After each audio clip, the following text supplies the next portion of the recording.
Halo, salam matematika. Ketemu lagi dengan Pak Wandri. Nah, di video ini kita akan membahas soal-soal dari materi refleksi atau pencerminan transformasi geometri di kelas 9. Jadi di sini ada 7 soal. Ini adalah video bagian yang pertama. Oke, kita mulai ya. Soal ke-1 ya. Titik P 2,1 dicerminkan terhadap sumbu Y. Maka P aksennya adalah berapa? Oke, pembahasannya jadi rumus A, X, Y direfleksi terhadap sumbu Y. Hasilnya nanti A aksen min X, Y. Jadi X-nya kita kasih min ya.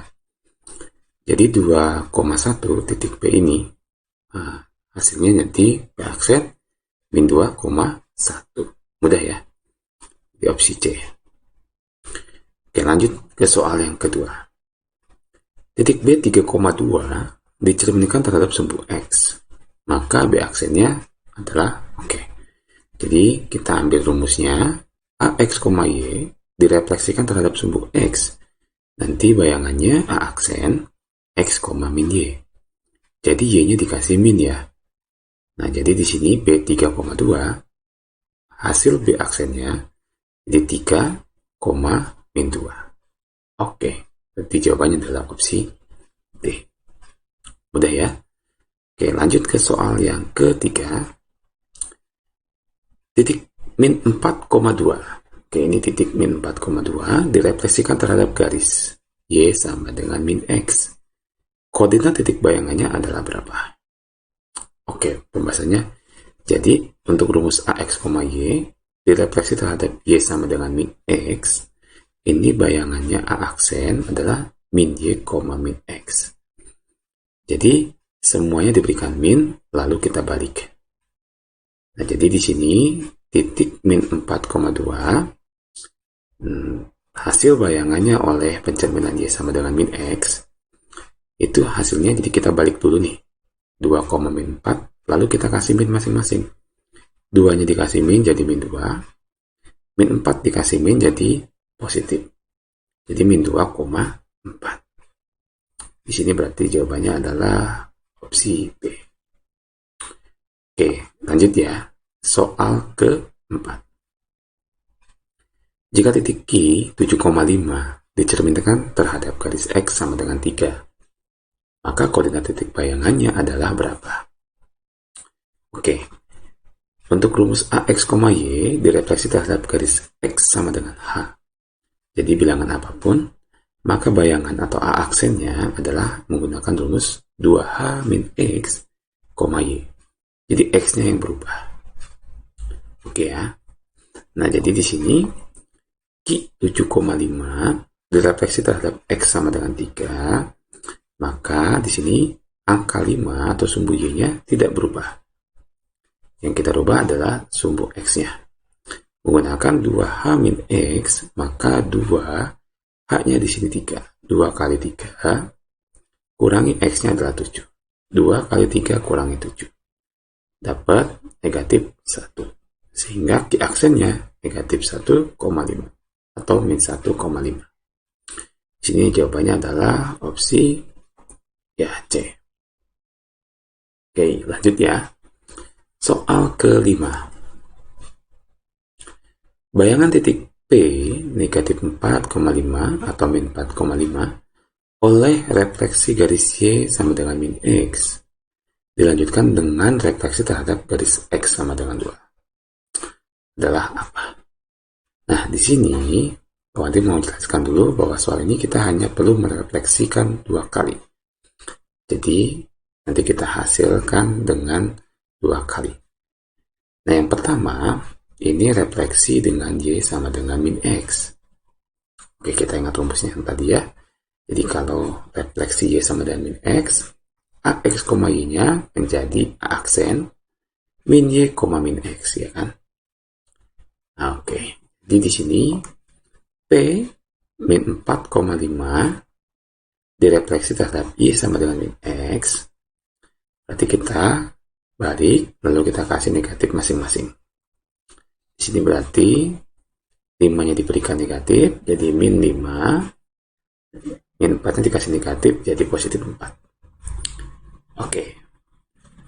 Nah, lanjut refleksi yang kedua itu adalah dengan garis X sama dengan 2. Pakai rumusnya tadi ya di soal sebelumnya.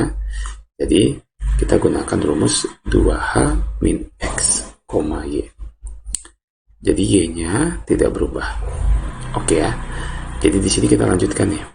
Dari P aksen min 5,4 ya. Berarti di sini 4-nya adalah sumbu Y tidak berubah. Kita sekarang masukkan ke dalam rumus sumbu X-nya, yaitu 2H min X.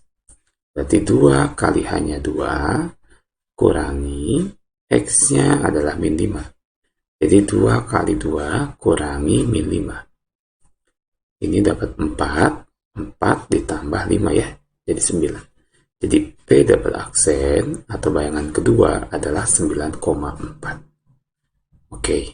Sini adalah jawabannya opsi C. Oke, semoga bisa dipahami ya.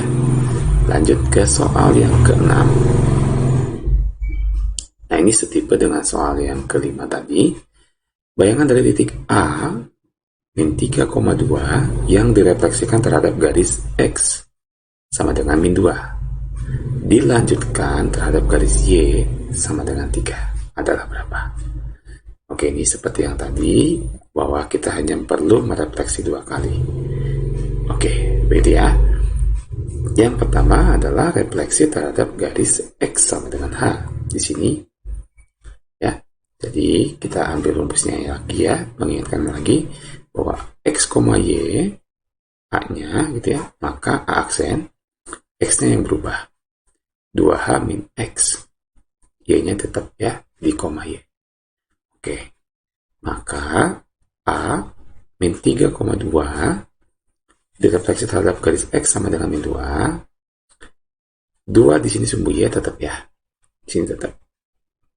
Sekarang kita gunakan rumus 2H min X. 2 kali hanya min 2 ya, dikurangi X-nya di sini min 3. Jadi 2 kali min 2 itu min 4. Min 4 kurangi, nah ini min jadi tambah ya, jadi min 4 tambah 3 yaitu min 1. Jadi A aksennya adalah min 1,2. Oke ya, bisa dipahami. Dilanjutkan, nah dengan refleksi yang kedua, Y sama dengan H, ini H ya maksudnya. Maka kita hanya balik saja rumusnya ya. Nah, untuk X, Y direfleksi terhadap Y sama dengan H, maka di sini X-nya tetap, Y-nya yang berubah dengan rumus 2H min Y. Oke, lanjut ya. Jadi yang tadi A aksennya min 1,2, dilanjutkan lagi pencerminan Y sama dengan 3. Jadi di sini X-nya tidak berubah, yaitu tetap min 1. Oke, nah berarti sumbu Y-nya kita rubah dengan rumus ini. 2 kali H, 2 kali 3, yaitu 6. Dikurangi Y-nya. Y-nya di sini berapa? 2. Berarti 2 kali 3, 6. 6 kurang 2 itu 4. Maka A double aksen adalah ya min 1,4. Itu jawabannya adalah opsi A. Oke, mudah ya. Oke, kita lanjut ke soal yang ke-7. Dan ini soal yang terakhir di materi kita refleksi ya. Oke. Koordinat titik K 2,-4 dicerminkan terhadap garis Y sama dengan X. Oke, maka koordinat dari bayangan yang terbentuk adalah, oke ini lebih mudah ya soalnya ya. Oke, ini apa jawabannya? Kita perlu rumusnya. A, X, Y direfleksikan terhadap Y sama dengan X. Maka A aksennya Y, X. Jadi kita hanya balik saja. Oke, bisa ya, pasti K 2,-4. Nah, dengan Y sama dengan X, hasilnya adalah K aksen min 4,2. Kita balik saja. Nanti jawabannya adalah opsi D. Oke, sekian pembahasan dari soal transformasi geometri materi refleksi. Semoga bisa membantu belajar kalian di rumah. Sampai jumpa pada video selanjutnya di materi translasi. Salam.